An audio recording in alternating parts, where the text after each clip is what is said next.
ସୁଜି ମଇଦା ଅଟା ବିରି ଚାଉଳରେ ତ ଆପଣମାନେ ଅନେକ ଥର ମିଠା ବନେଇ ଖାଇଥିବେ, କିନ୍ତୁ ଥରେ ବନେଇକି ଦେଖନ୍ତୁ ଅମୃତଭଣ୍ଡାରେ ମିଠା ସ୍ୱାଦ ହିଁ ଭୁଲି ପାରିବେନି। ବହୁତ ସ୍ୱାଦିଷ୍ଟ ଲାଗିବ ଖାଇବା ପାଇଁ।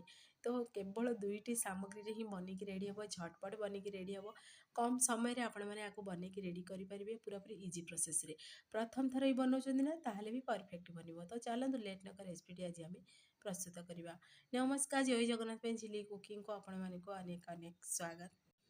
ପ୍ରଥମେ ଦେଖନ୍ତୁ ଏଇଠି ଗୋଟେ ମୁଁ ଅମୃତଭଣ୍ଡା ନେଇଛି। ଅମୃତଭଣ୍ଡାକୁ ଆମେ ଖଣ୍ଡ କରିଦେବା, ଖଣ୍ଡ କରିବା କଟିଂ କରିକିରି ତାକୁ ମୁଁ ଏଇଠି ଅଧା ହିଁ ନେଇଛି ବା ହାଫ୍ କେଜି ହେବ ଅମୃତଭଣ୍ଡାକୁ ତା'ର ଚୋପାକୁ ବାହାର କରିଦେଇକିରି ଏଇଭଳି ଟିକେ ବହଳିଆ ବହଳିଆ ରଖିକିରି ଟିକେ ଦେଖନ୍ତୁ ଟିକେ ବଡ଼ ବଡ଼ ପିସେସ୍ରେ ମୁଁ ଏଠି କଟିଂ କରିଦେଇଛି।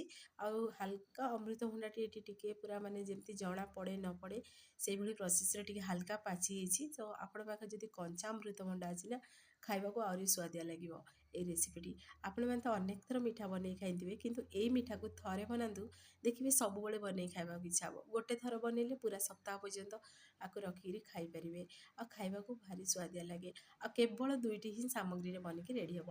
ତ ଏବେ କ'ଣ କରିବା ନା, ଏଇଭଳି କଣ୍ଟା ଚାମଚ ବା ଫର୍କ ସାହାଯ୍ୟରେ ତାକୁ ଆମେ ପ୍ରେସ୍ କରିକିରି ତାକୁ ହୋଲ୍ ବନେଇବା। ଏଇଭଳି ହୋଲ୍ ବନେଇବା ଦ୍ୱାରା କ'ଣ ହେବ ନା, ସେ ଚିନି ଶିରାକୁ ପୁରା ଆବଜର୍ଭ କରିବ। ଖାଇବାକୁ ମିଠାଟି ବହୁତ ବଢ଼ିଆ ଲାଗିବ। ଯେମିତି ପାଟିରେ କରୁ କରୁ ମିଳିଯିବ, ଆଉ ବାହାରେ ଟିକେ ଦେଖିବେ ପୁରା ହାର୍ଡ଼ ରହିବ। ବହୁତ ବଢ଼ିଆ ଲାଗେ ରେସିପିଟି, ଆଉ ଦେଖିବାକୁ ବି ବହୁତ ସୁନ୍ଦର ଲାଗିବ। ଆପଣମାନେ ଅମୃତଭଣ୍ଡାରେ କେହି ମିଠା ବନେଇଛନ୍ତି ନାହିଁ ମୋତେ କମେଣ୍ଟ ମାଧ୍ୟମରେ ଜଣାନ୍ତୁ। ତ ଏଇ ମିଠାଟି ଯଦି ବନେଇଥିବେ ତାହେଲେ ନିଶ୍ଚୟ କମେଣ୍ଟ କରିବେ। ଏଇ ମାର୍କେଟରେ ଆପଣମାନେ ଦେଖିଥିବେ ଠେଲା ଗୁଡ଼ାକରେ ବିକ୍ରି ହୁଏ, କିନ୍ତୁ ସେ କଖାରୁରେ ବନେଇକି ରେଡ଼ି ହୁଏ। ଇଏ ତ ବେଙ୍ଗଲର ପୁରା ଫେମସ୍ ମିଠା ବା କାଲକାଟାରେ ଦେଖିବେ ପ୍ରାୟ ଟାଇମ୍ ମିଳିଥାଏ, କିନ୍ତୁ ସେଥିରେ କଖାରୁରେ ବନାଯାଏ ସେ ମିଠାଟି। ସେଇ ପ୍ରୋସେସ୍‌ରେ ଆମେ ଆଜି ଅମୃତଭଣ୍ଡାରେ ବନେଇବା। ଆଉ ଦେଖିବେ ଅମୃତଭଣ୍ଡାରେ ବି କଖାରୁଟି ବି ବହୁତ ସ୍ୱାଦିଷ୍ଟ ଲାଗେ ଏ ମିଠା ରେସିପିଟି। ମୁଁ ଭାବିଲି ଆପଣମାନଙ୍କୁ ସେୟାର କରିବି, ଥରେ ବନେଇଥିଲି ବହୁତ ସ୍ୱାଦିଷ୍ଟ ଲାଗୁଥିଲା। ତ ଦେଖନ୍ତୁ ଆପଣମାନଙ୍କୁ ଦେଖାଉଛି ପାଖରୁ କେତେ ବଢ଼ିଆ ପୁରା ମୁଁ ସେ ଭିତରେ ଯେହେତୁ ଆମେ ଫର୍କ ସାହାଯ୍ୟରେ ଟିକେ ହୋଲ୍ ବନେଇଦେଲେ, ଆଉ ଦେଖନ୍ତୁ କେତେ ବଢ଼ିଆ ପୁରା ମାନେ ସଫ୍ଟ ବି ଟିକେ ହେଇଗଲାଣି ଅମୃତଭଣ୍ଡାଟା। ତ ଦେଖନ୍ତୁ ପ୍ରେସ୍ କରିବି ଆପଣମାନଙ୍କୁ ଦେଖେଇ ଦେଉଛି ମୁଁ, କେତେ ବଢ଼ିଆ ପୁରା ସଫ୍ଟ ବି ହେଇସାରିଲାଣି। ଦେଖନ୍ତୁ ପୁରାପୁରି ଯେମିତି ପାଣି ଯେହେତୁ ମୁଁ ସେଇଥିରେ ମାନେ ପାଣିରେ ଆମେ ଧୋଇଛନ୍ତି, ସେଥିପାଇଁ ପାଣି ଗୁଡ଼ାକ ବି ବାହାରୁଛି।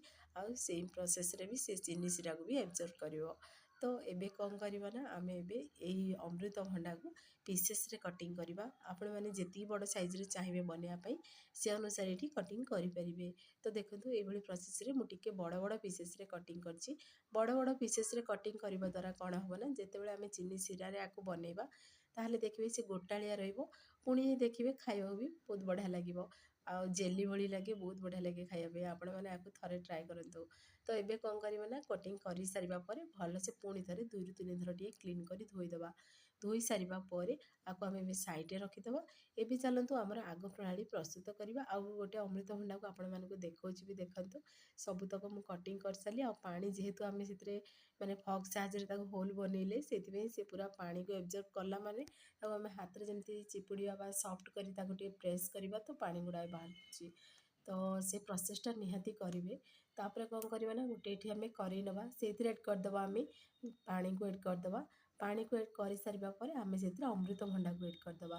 ଆପଣମାନେ ଚାହିଁଲେ ଅମୃତଭଣ୍ଡାକୁ ଯେତେବେଳେ ମାନେ ଆମେ କଟିଂ କରିଲେ ପାଣିରେ ସିଝେଇବା ପୂର୍ବରୁ ଆପଣମାନେ ଚାହିଁଲେ ଯେଉଁ ପାନରେ ଯେ ଖଇର ଗୁଡ଼ାକ ଆମେ ଖାଆନ୍ତି ଲଗେଇକିରି, ସେ ଖଇର ଯଦି ବୁଡ଼େଇକିରି କିଛି ସମୟ ରଖିବେ ତାହେଲେ ଆହୁରି ସଫ୍ଟ ବନିବ। ତ ଯେହେତୁ ମୋ ପାଖରେ ଖଇର ନଥିଲା, ମୁଁ ସେଇଥିପାଇଁ ଡାଇରେକ୍ଟ ଆକୁ ସିଝେଇଛି। ଆଉ ସମସ୍ତଙ୍କ ପାଖରେ ବି ଏମିତିରେ ବି ନଥାଏ। ତ ମୁଁ ଦେଖନ୍ତୁ ଆଉ ଗୋଟେ ହାଉଡ଼ି ହିଁ ସିଝେଇ, ମାନେ ଯେମିତିକି ଅମୃତଭଣ୍ଡାଟା ଦେଖିବେ ଫୁଟିବ ଯେତେବେଳେ ପାଣିରେ 2ରୁ 3 ମିନିଟ୍ ହିଁ ଫୁଟିବ, ଅଧିକା ତାକୁ ସିଝେଇବେନି। ତ ଯେହେତୁ ଆଗକୁ ଆମେ ଆକୁ ମିଠା ପ୍ରସ୍ତୁତ କରିବା, ତ ଚିନି ଶିରାରେ ସେ ସିଝିବ। ତ ତାକୁ ଆମେ ପାଣିରୁ ପୁରା ଛାଣିକିରି ବାହାର କରିଦେବା। ଗୋଟେ କରେଇରେ ଆମେ ଏଡ଼୍ କରିଦେବା। ଆଉ ଯେହେତୁ ମୁଁ ଏଠି ଦେଖନ୍ତୁ ଅଧା କେଜି ବା ହାଫ୍ କେଜି ମୁଁ ନେଇଛି ଏଇଥିରେ ଅମୃତଭଣ୍ଡା। ତ ମୁଁ ଏଇଠି ଚିନି ଏଡ଼୍ କରିଛି। 500 ଗ୍ରାମର ଅମୃତଭଣ୍ଡାକୁ ମୁଁ ଏଇଠି 350 ଗ୍ରାମର ଚିନି ଏଡ଼୍ କରିଛି। ତ ଅମୃତଭଣ୍ଡା ଅନୁସାରେ ଚିନି ଏଡ଼୍ କରିବେ। ଚିନି ଟିକେ ଅଧିକା ଏଡ଼୍ କରିବା ଦ୍ୱାରା କ'ଣ ହେବ ନା, ଦେଖିବେ ପୁରା ଅମୃତଭଣ୍ଡାଟା ପୁରା ମାନେ ତାର ଉପର କୋଟିଂଟା ପୁରା ଚିନିର ରହିବ ଆଉ ଭିତର ପର୍ଯ୍ୟନ୍ତ ବି ଚିନିଟା ଯିବ, ଖାଇବାକୁ ବହୁତ ସୁଆଦିଆ ଲାଗିବ। ତ ଏବେ କ'ଣ କରିବା ନା ଟିକେ ଆକୁ ମିକ୍ସ କରିଦେବା, ହାଲକା ଟିକେ ଆମେ ଚିନିକୁ ମେଲ୍ଟ ହେବାକୁ ଦେବା। ଏହି ସମୟରେ ଗ୍ୟାସ୍ ଆଞ୍ଚକୁ ମିଡ଼ିୟମ୍ ଫ୍ଲେମ୍ରେ ରଖିବା। ତ ଦେଖନ୍ତୁ ନୋଟିସ୍ କରିପାରୁଥିବେ ଯେ ଚିନିଟା ଟିକେ ଟିକେ ମେଲ୍ଟ ବି ହେଇସାରିଲାଣି। ତ ଏଇଭଳି ପ୍ରୋସେସ୍ରେ ଟିକେ ମିକ୍ସ କରୁଥିବେ ଆଉ ଟିକେ ମେଲ୍ଟ ହେବା ପର୍ଯ୍ୟନ୍ତ ଟିକେ ଅପେକ୍ଷା କରିବେ। ଆଉ ଦେଖିବେ ଚିନି ଶିରାରେ ଯେତେ ବଢ଼ିଆ ସେ ଅମୃତଭଣ୍ଡାଟି ସିଝିବ ନା ସେତେ ବଢ଼ିଆ ଟେଷ୍ଟ ଆସିବ ମିଠାଟାର। ତ ଏବେ ଆମେ ଟିକେ ଟେଷ୍ଟକୁ ତାର ମାନେ ଯେମିତିକି ବାସ୍ନାଟା ବହୁତ ବଢ଼ିଆ ଆସିବ ମିଠାଟା ଖାଇବା ପାଇଁ, ସେଇଥିପାଇଁ ମୁଁ ଏଥିରେ ଏଡ଼୍ କରିଛି ଅଳେଇଚ। ତ ଏଠି 2ଟି ଅଳେଇଚକୁ ତାକୁ ପୁରା ଦେଖନ୍ତୁ ତା ଚୋପାକୁ ମୁଁ ବାହାର କରି ଖୋଲିକିରି ଏଡ଼୍ କରିଛି। ଅଳେଇଚକୁ ଏଡ଼୍ କରିସାରିବା ପରେ ପୁଣି ଥରେ ଟିକେ ଆକୁ ଆମେ ଭଲସେ ଟିକେ ମିକ୍ସ କରିଦେବା। ମିକ୍ସ କରି ଆଉ କିଛି ସମୟ ଟିକେ ଚିନି ଶିରାରେ ଅମୃତଭଣ୍ଡାକୁ ଟିକେ ଆମେ ଏବେ ସିଝିବାକୁ ଦେବା। ତ ଦେଖନ୍ତୁ ଏଭଳି ପ୍ରୋସେସ୍ରେ ତାକୁ ଦେଖନ୍ତୁ ଆପଣମାନେ ନୋଟିସ୍ କରିପାରୁଥିବେ ପୁରାପୁରି ଚିନିଟା ଆମର ଏଠି ପୁରା ମେଲ୍ଟ ବି ହେଇସାରିଲାଣି। ଆଉ ଚିନିଟା ମେଲ୍ଟ ହେଇସାରିବା ପରେ ଦେଖନ୍ତୁ ଅମୃତଭଣ୍ଡାଟା ପୁରା ଚିନିରେ ପୁରା ସିଝିବ ଆଉ ସେ ଚିନି ଶିରାକୁ ପୁରା ଏବଜର୍ବ କରିଦେବ। ଆଉ ଆପଣମାନେ ଭାବି ପାରୁଥିବେ କେତିକି ସ୍ୱାଦିଷ୍ଟ ବି ବନିଥିବ ଏ ରେସିପିଟି। ତ ଏବେ କ'ଣ କରିବା ନା ଆମେ କଣ୍ଟିନ୍ୟୁ ଟିକେ ଆକୁ ଟିକେ ଟିକେ ମିକ୍ସ କରୁଥିବା ଆଉ ଟିକେ କିଛି ସମୟ ଟିକେ ଆମେ ବନେଇବାକୁ ଦେବା। ଫ୍ରେଣ୍ଡସ୍, ଆପଣମାନେ ଯଦି ଏ ଭିଡ଼ିଓଟି ମୋର ପସନ୍ଦ ଆସିବ ସାଙ୍ଗମାନଙ୍କୁ ସେୟାର କରନ୍ତୁ, ଲାଇକ୍ କରନ୍ତୁ। ଚ୍ୟାନେଲ୍ ଯଦି ନୂଆ ଅଛନ୍ତି ଚ୍ୟାନେଲକୁ ମୋର ସବସ୍କ୍ରାଇବ୍ କରିଦିଅନ୍ତୁ, ବେଲ୍ ଆଇକନ୍କୁ କ୍ଲିକ୍ କରିଦିଅନ୍ତୁ, ଯାହାଫଳରେ ମୋର ସବୁ ନୋଟିଫିକେସନ୍ ପ୍ରଥମେ ଆପଣମାନଙ୍କୁ ପହଞ୍ଚିବ। ଆଉ ଦେଖନ୍ତୁ ଚିନି ଶିରା ଅଳ୍ପ ଟିକେ ହାତରେ ଆଣିକି ଦେଖିବେ। ଦେଖନ୍ତୁ ମୁଁ ହାତରେ ଆଗରୁ ଟିକେ ଚିନି ଶିରା ଆଣିଥିଲି, ଟିକେ ହ୍ୱାଇଟ୍ ହ୍ୱାଇଟ୍ ଦେଖାହେଉଛି। ଆଉ 2ରୁ 3ଟି ପୁରା ଦେଖିବେ ପୁରା ଟିକେ ବହଳିଆ ତାର ବନିବ। ତ ଜାଣିଦେବେ ଯେ ପରଫେକ୍ଟଲି ଏଠି ବନି ବି ଗଲାଣି ମିଠାଟି ଆମର। ଆଉ ଦେଖନ୍ତୁ ପୁରା ମାନେ ଆପଣମାନଙ୍କୁ ଦେଖେଇ ଦେଉଛି ଆଉ ଥରେ ମୁଁ ପୁଣି ଥରେ ଆଣିକିରି। ଦେଖନ୍ତୁ ଏଇଭଳି ପ୍ରୋସେସ୍ରେ ଚିନି ଶିରାଟା ବନିଥିବା ଦରକାର। ବନିଗଲା ପରେ ଗ୍ୟାସ୍ ଫ୍ୟାନ୍କୁ ଅଫ୍ କରିଦେବେ। ତ ଦେଖିବେ ଚିନି ଶିରାର ପୁରା କୋଟିଂଟା ଯେମିତି ଚିନିଟା ଏବେ ମେଲ୍ଟ ଅଛି, କିନ୍ତୁ ଦେଖିବେ ଥଣ୍ଡା ହେଲା ପରେ ତାର କୋଟିଂଟା ପରଫେକ୍ଟଲି ଆମର ଏ ଅମୃତଭଣ୍ଡା ମିଠା ଉପରେ ପୁରା ଲାଗିଯିବ ଆଉ ଖାଇବାକୁ ପୁରା ସୁଆଦିଆ ଲାଗିବ ଆଉ ପୁରାପୁରି ଡ୍ରାଏ ରହିବ। ମାନେ ଟୋଟାଲ୍ ବି ମାନେ ଦେଖିବେ ପାଣି ଏଥିରେ ରହିବନି, ଅମୃତଭଣ୍ଡାରେ ବନେଇଛନ୍ତି କିନ୍ତୁ ଫିର୍ ବି ଆପଣମାନେ ତ କଖାରୁ ମିଠା ଖାଇଥିବେ, ତ ସେଇଭଳି ହିଁ ରହିବ, ଖାଇବାକୁ ବହୁତ ସୁଆଦିଆ ଲାଗେ। ତ ଏଇଠି ଯେହେତୁ ମୁଁ ଦେଖନ୍ତୁ ଏଇଠି ଖଇରଟା ଯଦି ଆମେ ଖଇରରେ କିଛି ସମୟ ଯଦି ଆମେ ବୁଡ଼େଇକି ରଖିଥାନ୍ତେ ଅମୃତଭଣ୍ଡାକୁ ତାହେଲେ ପୁରାପୁରି ହ୍ୱାଇଟ୍ ହେଇଥାନ୍ତା। ଯେହେତୁ ମୋ ପାଖରେ ଖଇର ନଥିଲା ସେଇଥିପାଇଁ ଟିକେ ଅମୃତଭଣ୍ଡାଟା ଟିକେ କଲର୍ ଚେଞ୍ଜ ଦେଖାହେଉଛି।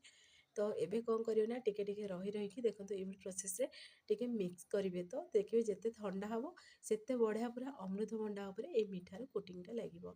ଫ୍ରେଣ୍ଡସ୍, ଆପଣମାନେ ଯଦି ଫେସବୁକ୍ ପେଜ୍ରେ ଦେଖୁଛନ୍ତି ତାହେଲେ ଫେସବୁକ୍ ପେଜ୍ ମୋର ଫଲୋ କରନ୍ତୁ। ଇନଷ୍ଟାଗ୍ରାମରେ ଦେଖୁଥିଲେ ଫଲୋ କରିବାକୁ ଜମାରୁ ଭୁଲନ୍ତୁନି। ଆଉ କେଉଁ ଜିଲ୍ଲାରୁ ଦେଖୁଛନ୍ତି ମୋତେ କମେଣ୍ଟ ମାଧ୍ୟମରେ ଜଣାନ୍ତୁ, ମୋତେ ବି ଖୁସି ଲାଗିବ ମୋ ଭିଡ଼ିଓ କେତେଦୂର ପର୍ଯ୍ୟନ୍ତ ପହଞ୍ଚୁଛି। ଆଉ ଦେଖନ୍ତୁ ପୁରାପୁରି ଶୁଖିଲା ମିଠା ଆମର ବନିକି ରେଡ଼ି ହେଇଗଲା। ଆଉ ବିଲକୁଲ ବି ଏଥିରେ ମାନେ ଚିନି ଶିରା ପୁରା ମେଲ୍ଟ ନାହିଁ, ପୁରା ଶୁଖା ଅଛି ମିଠାଟା। ଆଉ ପାଟିରେ ଏଡ଼୍ କରୁ କରୁ ମିଳିଯିବ ଆଉ ଖାଇବାକୁ ବହୁତ ବଢ଼ିଆ ସ୍ୱାଦିଷ୍ଟ ଲାଗେ। ଏ ମିଠାଟି ଖାଇବା ସମୟରେ ବହୁତ ବଢ଼ିଆ ଲାଗେ। ତ ଆପଣମାନେ ଥରେ ମାତ୍ର ଟ୍ରାଏ କରନ୍ତୁ। ଆଉ କେଉଁ ଜିଲ୍ଲାରୁ ଦେଖୁଛନ୍ତି ମୋତେ କମେଣ୍ଟ ବକ୍ସରେ କମେଣ୍ଟ କରନ୍ତୁ। ମୋତେ ବି ଖୁସି ଲାଗିବ ମୋ ଭିଡ଼ିଓ କେତେଦୂର ପର୍ଯ୍ୟନ୍ତ ପହଞ୍ଚୁଛି। ଆପଣମାନଙ୍କର ଗୋଟେ ଗୋଟେ କମେଣ୍ଟ ମୋର ମୋଟିଭେସନ୍କୁ ବଢ଼ାଇଥାଏ। ଫ୍ରେଣ୍ଡସ୍, ନିହାତି କମେଣ୍ଟ କରନ୍ତୁ। ଆଉ ଦେଖନ୍ତୁ ଆପଣମାନଙ୍କୁ ଖଣ୍ଡ କରିବି ଦେଖେଇଲି କେତେ ବଢ଼ିଆ ଆମର ବନିକି ରେଡ଼ି ହେଇଛି ଅମୃତଭଣ୍ଡାରେ ମିଠା। ତ ଗୋଟେ ଏଠି ମୁଁ ଛୋଟ ଗିନାକୁ ବି ବାହାର କରି ଆପଣମାନଙ୍କୁ ଦେଖେଇ ଦେଉଛି, ଦେଖନ୍ତୁ ପାଖରୁ ଦେଖୁଛି କେତେ ବଢ଼ିଆ ମିଠାଟି ଆମର ବନିକି ରେଡ଼ି ହେଇଛି। ଆଉ ଏମିତିରେ ଛୁଆମାନଙ୍କୁ ଯଦି ବନେଇକି ଦେବେ ସେମାନେ ଜେଲି ଭାବିକି ଖାଇବେ, ବହୁତ ସ୍ୱାଦିଷ୍ଟ ଲାଗିବ। ଏ ଜେଲି କ'ଣ ମାନେ ସେ ଦେଖିବେ ଆପଣମାନେ ଯଦି କଖାରୁ ମିଠାଟା ଯଦି କେବେ ବି କାଲକାଟା ଯାଇକିରି ଖାଇଥିବେ କି ନହେଲେ ଏମିତିରେ ମାନେ ଦେଖିବେ ଏମିତିରେ ସହର ଗୁଡ଼ାକରେ ସବୁଥିରେ ମିଳେ ସେ ମିଠାଟି, ଠେଲାରେ ବିକ୍ରି ହୁଏ ନହେଲେ ଦେଖିବେ ଗୋଟେ ବଡ଼ ବଡ଼ ଦୋକାନ ଗୁଡ଼ାରେ ବିକ୍ରି ହୁଏ। ଯଦି ଖାଇଛନ୍ତି କମେଣ୍ଟ ବକ୍ସରେ କମେଣ୍ଟ କରନ୍ତୁ। ସେ ପର୍ଯ୍ୟନ୍ତ ରହୁଛି, ପୁଣି ଏକ ନୂଆ ରେସିପି ନେଇ ଆସିବି।